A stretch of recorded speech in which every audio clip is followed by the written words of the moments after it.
घेतला, पूर्ण हॉस्पिटलला राऊंड घेतला. हे सगळं प्रकरण झाल्यानंतर पण हॉस्पिटलमध्ये पूर्ण डीएमसीचा राऊंड झाला.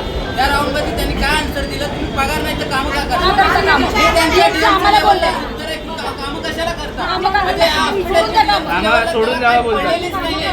तो उघडेला पहिला इथे डीएमसी लेवलला इथे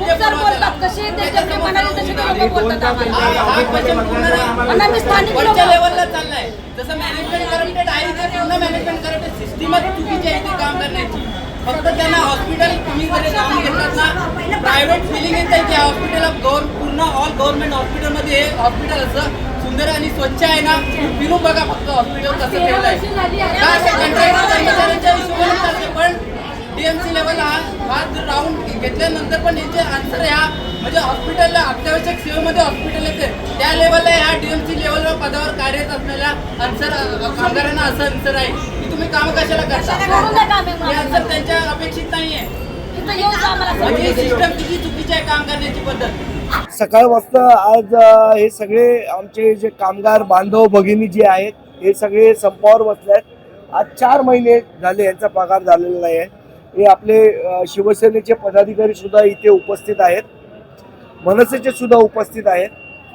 आम्ही जॉईंटली दोघं मिळून कामगारांच्या पाठीमागे सक्षमपणे उभे आहोत. आत्ताच माझं बोलणं हे ॲडिशनल कमिशनर विपिन शर्मा साहेब यांच्याबरोबर झालं. त्यांनी डीएमसी शरद उघडे यांना इन्स्ट्रक्शन दिलेली आहेत.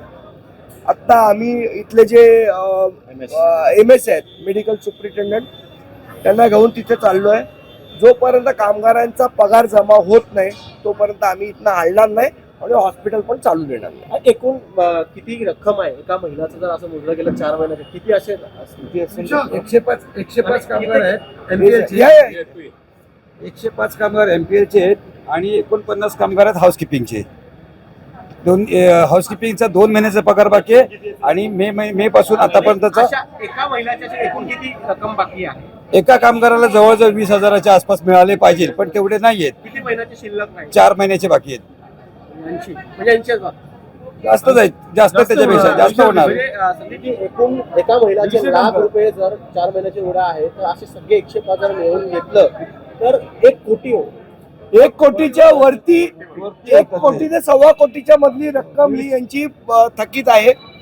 असं आहे की माझी महानगरपालिका गर्वाने सांगते की आमचं एशियातली सर्वात श्रीमंत महापालिका आहे. हजारो कोटी रुपये आमच्याकडे आहेत. 80,000 कोटीच्या FDs आहेत. 50,000 कोटीचं बजेट आहे. आणि जर कामगारांचे तुम्ही 1-1 कोटी देणार नसाल तर ती काय चाटायची श्रीमंत महानगरपालिका? याच्यामध्ये पण भ्रष्टाचार सारखा काही प्रकरण काही समोर असं येण्याचा असं काही बघा, विषय घोटाळ्याचा काय आहे हा वेगळा विषय. आत्ता विषय आहे कामगारांचा पगार त्यांच्याकडे मिळाला पाहिजे. काय घोटाळे असतील ते शोधावे कमिशनरनी जर असतील तर. पण तो त्याचा आणि कामगारांच्या पगाराचा काय संबंध? तुम्ही जर कामगारांना पगार देणार नाही आणि फुकट राबवून देणार 3-3, 4-4 महिने असं चालू देणार नाही आम्ही.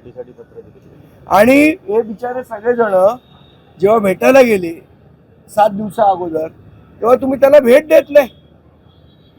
आणि आज जेव्हा त्यांनी संप पुकारला तेव्हा आता तुमची धावपळ चालू झाली. जेव्हा ते स्वतःहून तुमच्याकडे येतात किंवा आमचे पगार होत नाहीत त्यावेळेला एकही अधिकाऱ्याला वाटत नाही महानगरपालिकेचे की यांना भेटावं म्हणून. हा कुठला निर्लज्जपणा आहे? संदीपजी, महिलांकडून अशी माहिती मिळालेली आहे की याच्या आधी सुद्धा संपाला आम्ही बसलो होतो. DN आणि DMC ने असंच आश्वासन दिलं गेलं होतं. हा पुन्हा दुसऱ्यांदा आहे. बघा, लेखी आश्वासन देऊन पण जर तुम्ही करत असाल तर आज आम्हाला ऍक्शनच पाहिजे. जोपर्यंत खात्यात पगार होणार नाही जमा तोपर्यंत आम्ही आणि आमचे कामगार कोणीही कामावर जाणार नाही. मग हॉस्पिटल बंद राहिलं तरी चालेल. प्रत्येक वेळेला रुग्णांचा विचार हा कामगारांनीच केला पाहिजे का? अधिकाऱ्यांची जबाबदारी नाहीये का?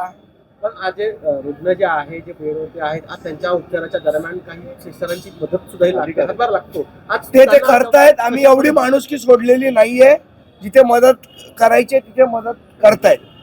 एक शेवटचा प्रश्न आहे. कबूतरखान्यामध्ये आज दादरच्या इकडे आज बघितलं तर एकीकडे मराठीचं जे आंदोलन निघालं, मराठी एकीकरण त्यांना- मराठी एकीकरण समितीने आम्हाला कुठलाही संपर्क साधला नव्हता या आंदोलन करायच्या आधी, त्यामुळे आम्हाला कल्पना नाही. पण त्यांना पोलिसांनी त्यांच्यावरती कारवाई करताय, पण तसं असं त्यांनी संपर्क साधायला पाहिजे होता ना.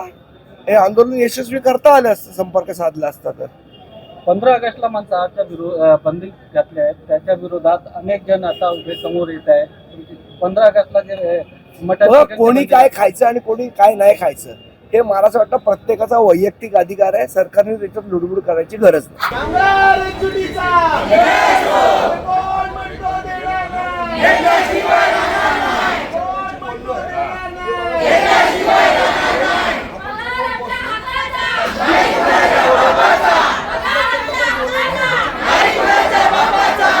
हिंदू हृदय बाळासाहेब ठाकरे ट्रॉमा केअर रुग्णालयामध्ये आज सकाळपासून काही महिला कर्मचारी आंदोलनाला बसलेल्या आहेत. सध्या मी ट्रॉमा केअर रुग्णालयात आहेत. आपण माझ्या मागे पाहिलं तर अनेक संख्येने महिला आहेत ज्या आंदोलनात बसलेत. नेमकं त्यांची मागणी काय आपण या महिलांशी सुद्धा जाणून घेऊ.